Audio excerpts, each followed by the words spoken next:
It's time to focus on seniors with Helping Seniors TV. The television show designed to make you aware of senior issues and needs, as well as to acquaint you with the resources available to help you age in place and with dignity. Now, here's your host, Joe Steckler.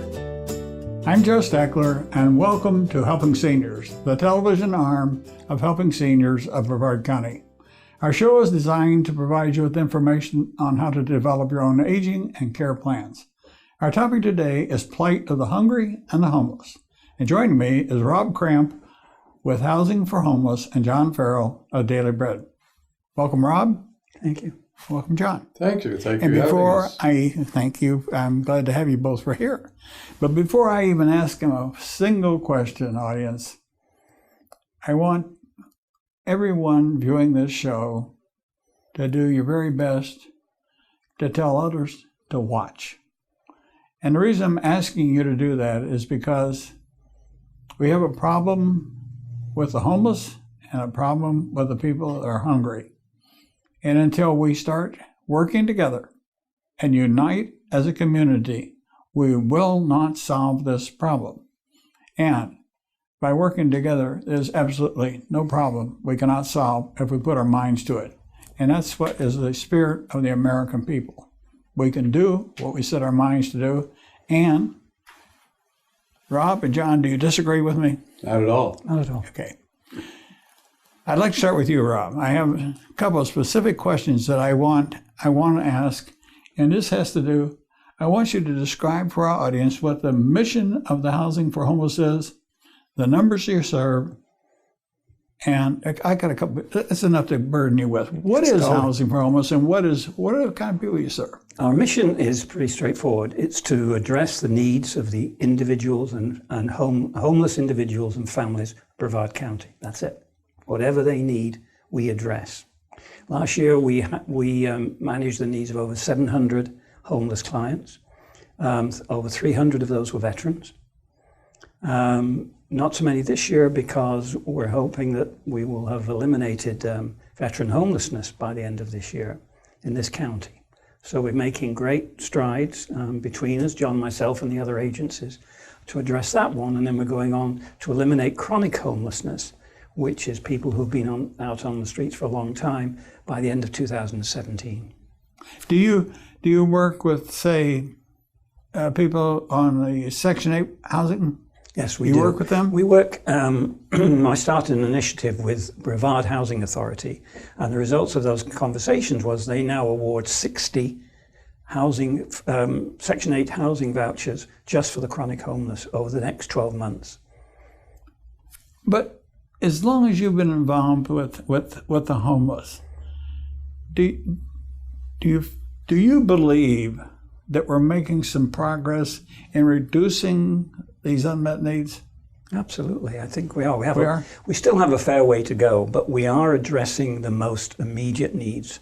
Apart from one important area, and John probably can comment more than I can on this area, the need for emergency shelters. We are going backwards in that area. Salvation Army in Titusville closed down their shelter earlier this year, and so we're losing shelters rather than gaining them. We're losing shelters. Yeah, absolutely. And John deals with the people at the first level when they first approach them, and that emergency housing is something that we really need to develop. Well, let's just talk about Daily Bread. What is Daily Bread?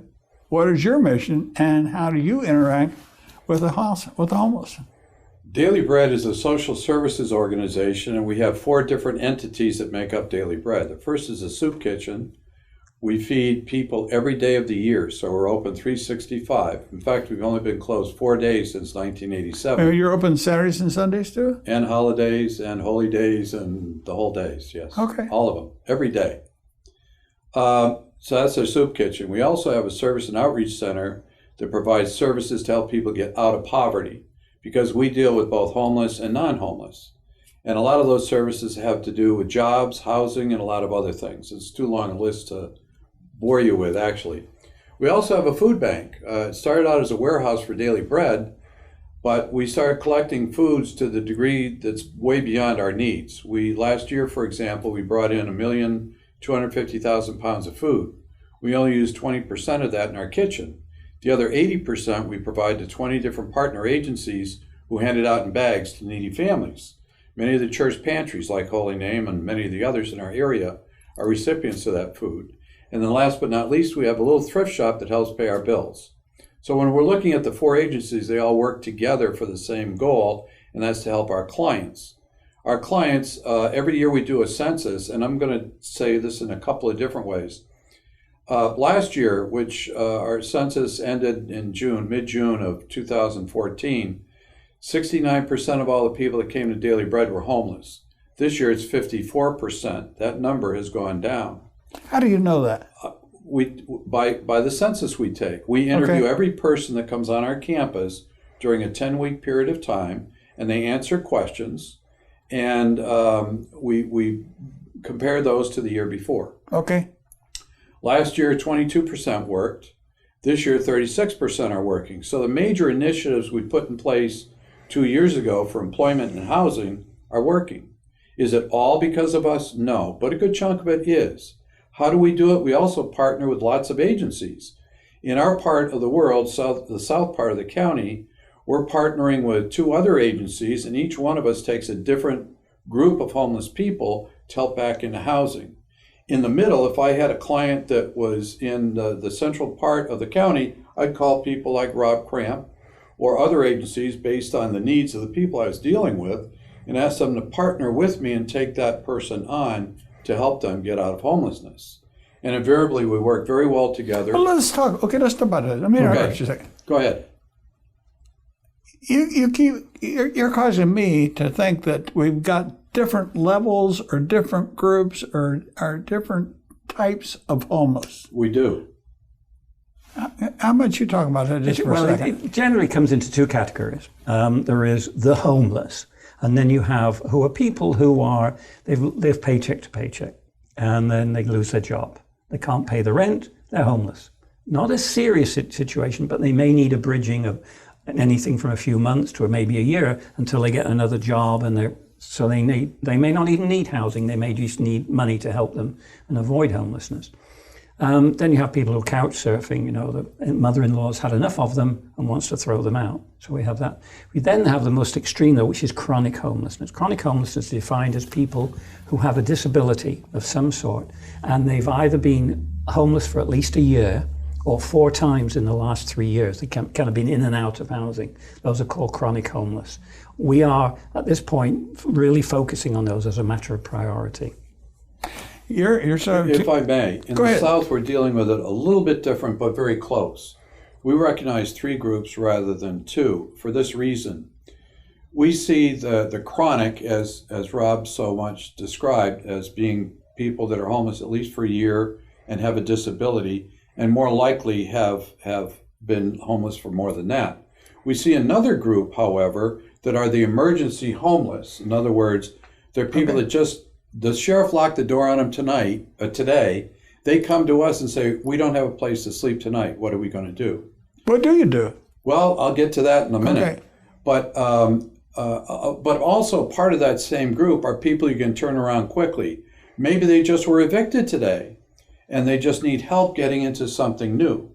So that's one group. And then the chronic, the second. And then there's an interim group, are people that can't afford housing or need a lot of financial help or other supportive services to get into housing and then maintain it. So they need aftercare. It could be case management to make sure they keep that job or help them with a budget or other things dealing with life's problems that are the reason they got into homelessness in the first place. So we look at it a little differently, but only because we're dividing the pie into 3 places. There are 3 agencies that have banded together for each of those 3 areas. Daily Bread does all the intake, or the majority of the intake for the whole group in the southern part of the county. But they also do some on their own, and we share with each other the information from an interview and sitting down with people, and the approach, the plan. Where do we go from here, and how do we help them out of homelessness? So if it's someone chronic, I would do the interview, send all the information to Gap Ministry, which is affiliated with Peace Lutheran Church, and they would then take the client from there, review all our notes, and they're a step ahead because they've got the information they need to go forward. So we got a system in place. It's a system, unfortunately, it's not countywide, and each section deals with it a little differently. We deal with it differently in the south than Rob might do in the central part of the county, and probably the northern part of the county has a little different. We're working with geography here for many reasons. There are about 1,850 children in the school system that are homeless. They're with a homeless family, okay? Wow. And each one of those has a parent, of course, but because they're in that school, there's a tendency not to want to move from wherever you are in order to find housing. So you wouldn't necessarily take someone whose child went to Endeavor Elementary and offer them some housing assistance in Palm Bay. It doesn't make sense. So you have to consider all that stuff. And that's one of the reasons we've set it up the way we have. But it sounds at times like there's more take than there is give. In what sense? That the people that need the help might expect you all to bend more than they're willing to bend to make a situation work. But we don't do that. We don't bend that way. And I can only speak for myself at this point. I'm not making... Let's take a quick scenario. A man and a woman and their child come in, and they're staying at a motel. And they come in with the idea of staying in that motel. They're looking for money to stay there. We say, no, we don't believe in motels. But what we will help you to do, assuming you make a living, you can support a place to live. You can obviously now if you're in a motel. So what we'd rather see you do with those dollars is put them into an apartment that's more permanent in nature, number one, and a lot less expensive. For example, a motel could cost $55 a night, the cheapest one I know of. $55 a night. That's $1,650 a month. You can get into an apartment for $700 or $600, a 2-bedroom, and that's a lot less expensive, and it helps the financial situation for the family. So why would you encourage them to stay in the motel? That's part of what we do as case management. Do you all work together to make these things? Absolutely. Yeah. In some cases, we do. Well, let me ask you a question. Let's say that you get a family that comes to you and they're kicked out and they have absolutely nothing. You've got a thrift shop. Would you or could you send those people to Daily Bread to sort of get equipped to go into, or could you help them get into an apartment? Well, it starts before then. John talked about what they do in the South. The long-term goal for the county is to bring all the agencies together and have what we call now, and we're trying to run this across the county, is what we call coordinated assessment. So a family can come into any agency in the county and get the same response. And their information will be taken down, whatever they need, and will be included in that assessment. And that is then sent to a central clearinghouse, if you like, coordinated assessment, where we look at a group of people, look at what that family needs. And it may be funding, it could be case management, as John said, and about half the time it's housing. Not all the time, half the time it's housing. But then those are all brought together. And then we respond back to the family and say, here's what we can provide in the way of funding. Here's if it's a thrift shop, here's where we can send you for a thrift shop. Here's what we need in the way of housing. So it's like one-stop shopping for the homeless, really. They only have to make one point of contact. But what you two are saying is we have a semblance of that is sort of trying to mesh together. Right. But as John said, it's we have a difficult county to manage. You've got 4 cities that all somewhat tend to do their own thing. And so we're in the moment engaged in a dialogue where we're trying to get Melbourne to do the same as Cocoa, to do the same as Titusville. What you're saying is we need to do more about working together. Absolutely. Oh, yeah. Absolutely. In fact, the topic, I am the facilitator for the Providers Committee within the Brevard Homeless Coalition. And our topic for next month, January 7th, if you'd like to join us, is all about collaboration with each other, because that's got to be the first step in solving a problem together. If we can't work together, it's not going to happen. And we're going to also have in the spring a countywide, what we call a summit meeting. And we're going to bring in the heads of the cities. We're going to bring in the heads of the police force. We're going to bring heads of the major hospitals, and all come together into one summit and put together a county-wide plan about how we move forward. Okay, now look, I've got a weekly radio show. Yep. We've got this television show. Yep. We've got access to Hometown News, Spotlight, Senior Scene, Aldea, and Every News Today. The Spanish community, the Black community, all communities. all you got to do, you both know my phone number. You called me before on things. There's no reason that we can't do a better job of coordinating some of these things. And the reason I say that, because there's one group I don't think either one of you have talked about, and that's this group. And the reason I have is because it's really hitting home. I think you mentioned it, but I may have missed it. How about the ones that are in their 50s and 60s that don't qualify for Social Security, that have no semblance or way to get money, they lose their job, and they've done something stupid that prevents them from getting a job. And we have people like that call our information specialist, and she called me the other day with a situation like this. She said the man couldn't stop crying. She said, would you call him? I did. I made him a promise. I couldn't keep that promise on Sunday. It wasn't until Monday that I could finally get to the person. And the man sent me his resume. I looked at his resume. There are companies in this community that could hire this man if they would. He's 58 years old. He's going to lose his home. He's going to lose everything. And once he loses it, it's going to put somebody else as a burden on you two, right, on your communities. It tore my gut apart, but I got the head of a major agency in the county that said, I will do everything within my power to help him, Joe. And when I called that man back, he couldn't. The emotion that came from him, simply from the fact that somebody listened to his problem. And I sense that's what both of you do, is that you are listening to the problems of the homeless, you're listening to the problems of the hungry people, and we're trying to resolve the problem. And that's the piece of pie that I don't think that many of the nonprofits recognize. Let me, if I may. Go ahead. With your... Go ahead. That's that part of that third group that I was talking about. These are folks that don't have the wherewithal to do everything and maintain a place on their own without some kind of supports that could be financial or otherwise. In his case, his support needs a job. He needs a job. Okay. Have him come and see us. Okay? I forgot about you. I'll remember. Well, yeah, but that's that third group I'm talking about. Yep.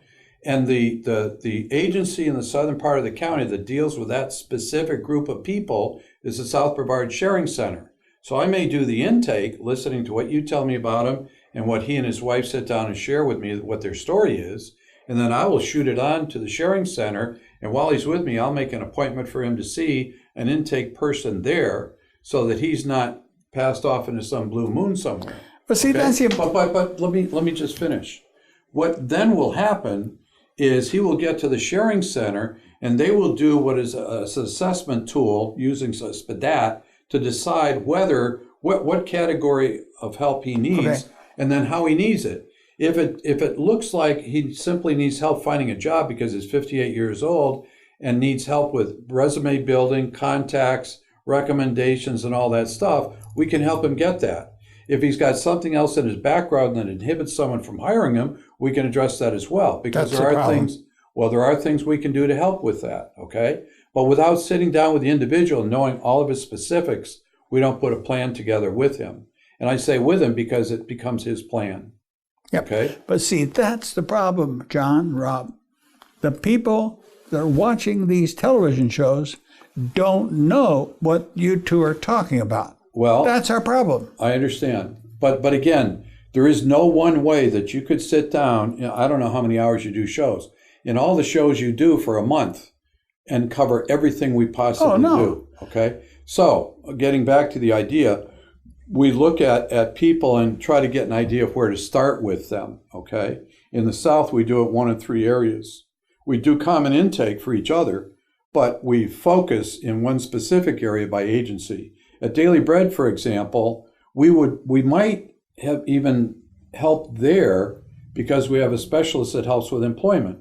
Her name is Mary Jane Wysocki. I think you know her. I know her. She used to be head of Goodwill in this area, and she's done a great job in putting together a reemployment group for us. So we have some assets that we can put to good use there. The other day I had a man come in, and this was a second visit. The first visit, we did an interview. We determined we were going to help him. He and his wife together made enough money where they could get into housing and maintain it. They just need the money to get into it. So after the interview, we found a source of the monies to provide him a loan, not a gift, but a loan, because he can repay that loan. He has the ability to do so with the income he makes, and get him into housing. So he comes in to get the check, and he tells me he's lost his job. I picked up the phone, called a friend of mine that's in the same business that he was in, and said, in fact, you know who I'm talking about, so I'm going to avoid the name. So-and-so is here. He's a such and such technician. I know you're in that business. Would you be interested in interviewing him? He had an interview that day, that afternoon. Now, that's only because of what happened that day, and it was happenstance, or maybe God, that helped us give him that knowledge. But I assure you, across the top of the board, we can help people that come to us. No matter But if who they people are. don't know about the resources, and if people won't make that phone But they call, should go ahead, be able Rob. to call Go ahead, 211 Rob. Brevard. There are other resources. Obviously, we're helping first and foremost people who are homeless. So if somebody comes to us and they've just lost their job and they're not homeless, we may have to refer them. But when people come into our program because they're homeless, we find them housing. Next day, job one is, do you have a job? And if not, we're going to help you find a job. And what we work very closely with is Career Source Brevard. They are the professionals. We have dedicated coordinators in our Titusville office, in Rockledge, and down in the south who work specifically with us to not only just find them a job, but to help them with interview training, look at their resume. That kind of person is perfect for Career Source Brevard. And 85%, people talk about, are you giving away things? Is this an entitlement, this housing? 85% of our transitional clients have jobs, 85%, because we work with them with Career Source Brevard to find them, because that's the most important thing. But what you're saying is, you can provide help to people that want to accept the help. That one of the biggest problems, I think, that the community at large thinks when we talk about housing or homeless people or people that go to Daily Bread, is that they get a mindset that the people don't want to accept help. What I'm hearing is that's not true. Well, No, it is to a degree. It's just to a degree. Up to now, we have not dealt primarily with chronic homeless because quite frankly, we haven't been able to have the coordinated services necessary to support them. So we've done, and I said that with the other regular type of homeless people, and we make very sure that they get the services they need, but on a way to self-sufficiency. Our transitional housing program is 2 years. We get funded for 2 years. After that, people have to leave our program and stand on their own 2 feet. So our whole dialogue is about how do you get back on your feet. As we now come to address chronic homelessness, these are people who may have been out in the bush, Joe, for years. You just can't turn around and say, now you've got to go and get yourself a job. The first thing to do is get them into a house, get them settled in, then you start talking about a job. So it's a slightly different approach depending on how much their need is.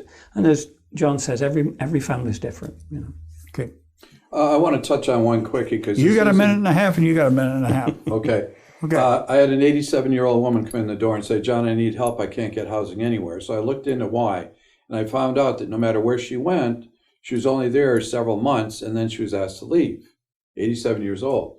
And what I found out with this woman was she had a problem with her faculties. That's the best way to say it. She would hear things in the middle of the night and start knocking on people's doors, or that kind of thing. Or she would tell people so-and-so is coming into my house and stealing from me. She had a problem with paranoia to a very minor degree. Long story short, she'd even been attempted, even been made by her family to get her Baker Acted, and that failed because she had enough smarts. Okay, so what do you do with someone like this? Yeah. The first thing I did was I called Circles of Care, and I called and said, I would like to see if you could evaluate this woman and tell us what's going on and maybe make some suggestions on where we might go from here. So she did. And the doctor sat down and she asked that I be there too, which it all worked out. And he said, I'm going to give her a mild sedative so she sleeps through the night. And if that happens, she won't be able to get up and knock on doors at 2 o'clock in the morning. That's true. But she refuses to take the medication. Okay? Right. So she is electively homeless. by default. Nothing I can do. There's another woman about the same age, 83 or 84, who has 2 dogs, won't give the dogs up, and they're large. No landlord's going to let her into their apartment with a dog. So she still, to this day, I believe, is roaming the beach. I homeless. think I know that one. I think you do. I do know that one. I'm pretty sure you do. So there are cases that no matter what you do, we can't do it for them. Would you agree? Yeah, I think so. But I think Rob, your turn. I think we are. That was a segue. We can do a better job in that. Not Daily Bread do a great job. Is that one of the areas that we still have work to do is how we bring the health service community into it. Wusthof, Homes, the Health Alliance. We don't have the kind of close partnership that we should have in that area. So to John's point, when somebody refuses to take the meds, we often don't have professionals who will sit down with that person and convince them to take the meds. We need a more closer dialogue. And I'm currently working with all the 3 of those to develop so that when we get homeless people into a property, they can immediately be exposed not just to a case manager, but to all the services that this county offers, like homes, like Wusthof, like the Health Alliance, like circles of care for psychiatric counselling. We have to be able to provide those the moment they get into this property. But we're almost out of time, but we are very limited in facilities like circles of care. And I think only there, and they have a lockdown ward unit at Wusthof. That's the only 2 places in the county that I'm aware of. But unless we tell them, Joe, about what we need, they're not going to expand. They'll expand to meet needs. So we have to do a better job of going to them and saying, this is what we need. This is what John needs. This is what I need. That's why we'll do some more of these TV shows, and I'll get you on the radio show, because once we got it on tape, we can play it anywhere. I'm Joe Steckler. Thank you for joining our program today. I'd like to remind you that our senior information line is available to you at 321-473-7770. There you can get help and direction that could be helpful for your specific situation or circumstances. The work of helping seniors is very important, but we can't do it alone. That is why our sponsors here in Brevard County are so important. I'd like to thank our many area sponsors, businesses, and medical providers who support the mission of helping seniors that help us carry the cost of our media efforts. If you'd like to join us either as a business partner or simply donate as an individual, we would welcome your call at 321-473-7770. You are always welcome to visit our website at www.helpingseniorsofbrevard.org. Thanks so much for your help. It does make a difference.